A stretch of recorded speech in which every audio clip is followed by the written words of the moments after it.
Mondial en direct du Polypique de Saint-Lô. Rejoignez-nous au Normandie Horse Show jusqu'au 15 août. Il y en a vraiment pour tout le monde, pour les amateurs de concours complet, saut d'obstacles, mais également pour ceux qui veulent découvrir la filière et qui n'est jamais coté, un homme heureux. Bonjour Jean-Baptiste Thiebaud. Bonjour. Jean-Baptiste, vous êtes l'éleveur de Piaf. Piaf, tout le monde le connaît, la France entière le connaît depuis hier. C'est ce cheval qui, monté par Astier Nicolas, est devenu médaille d'or et médaille également d'argent aux Jeux Olympiques de Rio. Quelle émotion ça devait être pour vous? Eh bien, absolument, c'est presque un conte de fées. Racontez-moi cette histoire avec Piaf, parce que vous l'avez vu naître. Et c'est vous qui lui avez donné ce nom de Piaf. Piaf est né à Benoîtville, chez moi, donc d'un étalon de la maison, né à la maison aussi, et d'une grande jument un petit peu difficile que j'avais acheté avec mon cavalier de l'époque. La jument étant un petit peu compliquée à monter en épreuve, nous l'avons destinée à la reproduction, donc à faire des poulains. Et quand Piaf est né alors? Alors quand Piaf est né, il était comme les autres poulains, ils sont tous beaux à la naissance, on est toujours très contents. Et vous en parlez comme ça, papa, c'est incroyable quoi. C'est plus facile d'élever des poulains que des enfants, je pense. Parce que on les éduque plus facilement. Enfin, il faut s'en occuper effectivement dès qu'ils sont tout petits, parce que c'est comme ça que par la suite on les rend plus faciles à monter. On en fait des champions. Et dites-moi, alors vous l'avez gardé combien de temps, Piaf? Alors Piaf, je l'ai gardé, on va dire comme pour, si on parlait d'un jeune, 5 ans et demi. D'accord. Ensuite, il est parti où? Alors ensuite, il est parti dans la région de Toulouse, dans un centre équestre Poney Club, chez qui Astier Nicolas avait été formé. Donc il a déjà croisé ce cheval-là, il l'avait déjà croisé? Alors, il l'avait croisé chez Madame Perrier, donc sa formatrice. Astier a débuté à Poney chez Madame Perrier à Toulouse. Et il était toujours resté très lié avec cette dame. Et il a croisé le cheval là-bas.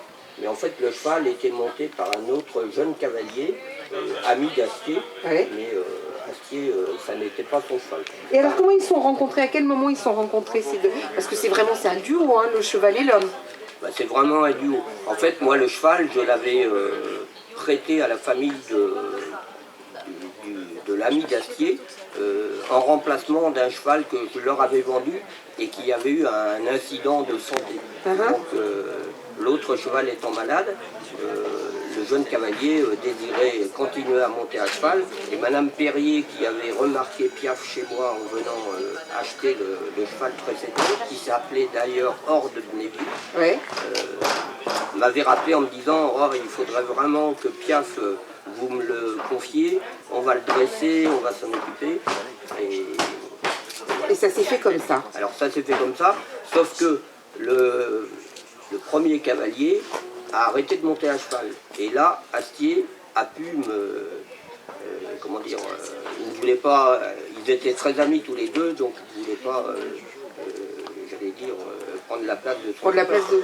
Alors, dites-moi, Jean-Baptiste, à quel moment on peut se rendre compte qu'un cheval, ça va être différent pour lui? C'est-à-dire que c'est un as, tout simplement, quoi.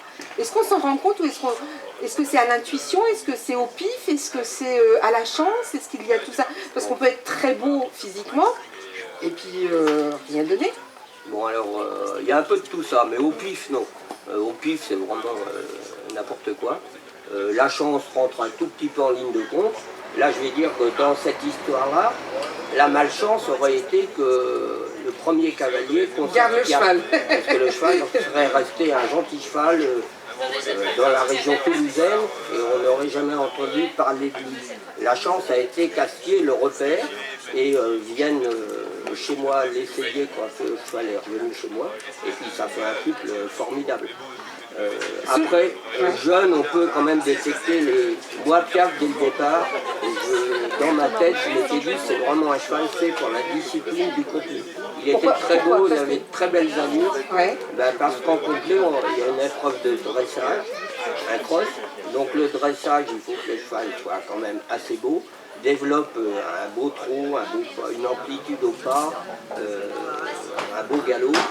Après, évidemment, il y a tout le travail du cavalier pour rassembler tout ça et en faire un tout esthétique, on va dire. Et puis l'épreuve du cross, ça demande une souplesse du cheval, une très bonne volonté pour aller sauter des obstacles très compliqués à sauter, très naturels, une grande galopade pour qu'il soit dans le temps.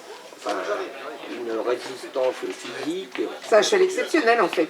Alors c'est un sel français et c'est pas par hasard. D'ailleurs merci beaucoup aux sel français de nous accueillir sur leur stand. Vous êtes éleveur de sel français et vous militez pour cette race d'animaux. Pourquoi? Parce que pourquoi? Parce que je suis né en Normandie, j'aurais pu naître ailleurs. Si j'étais né en Vendée, j'élèverais des chevaux vendéens. Ouais. Si j'étais né du côté de Cluny, il y a de très bons chevaux dans ce secteur-là. Étant né dans la Manche, je ne vois pas pourquoi, alors que la Manche et la Basse-Normandie, la Normandie en général, sont le berceau de race des sels français, ça aurait été aberrant d'élever autre chose. Il ne faut pas avoir honte d'élever. Avant, j'étais éleveur de bovins, j'avais des Normands, forcément. C'est très dommage que, bon, bref, c'est pas le débat aujourd'hui, mais savoir... Non, mais c'est bien aussi de défendre la race des sels français, et là vous le faites admirablement bien, et c'est votre ambassadeur, Piaf. Absolument.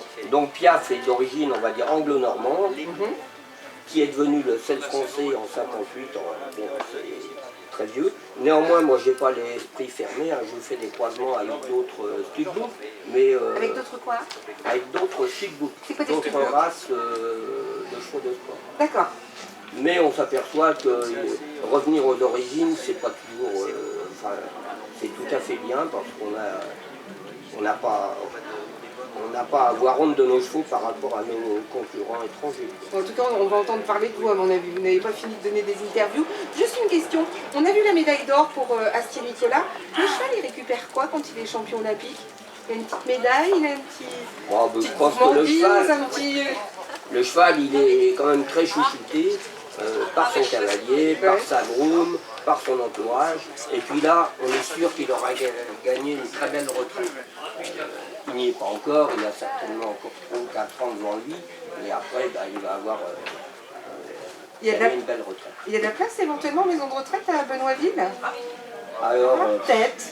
Oui, pourquoi pas, mais néanmoins, moi j'ai un élevage important et la vie ne s'arrête pas, hein, c'est comme nous, place aux jeunes, et malheureusement je n'ai plus directement de la famille de Piaf, mais j'ai beaucoup de poulinières et j'ai un poulain qui est né encore il y a 3 jours, et il faut savoir aussi faire la place aux jeunes. C'est aussi vrai pour les humains que pour les animaux. Eh ben, en tout cas, merci beaucoup d'être venu jusqu'à nous, ça va, vous avez encore du temps. Merci beaucoup Jean-Baptiste Thiebaud, éleveur, donc pas seulement de Piaf, mais entre autres de ce grand champion. Merci, à bientôt. Merci. France Bleu Cotentin, radio partenaire du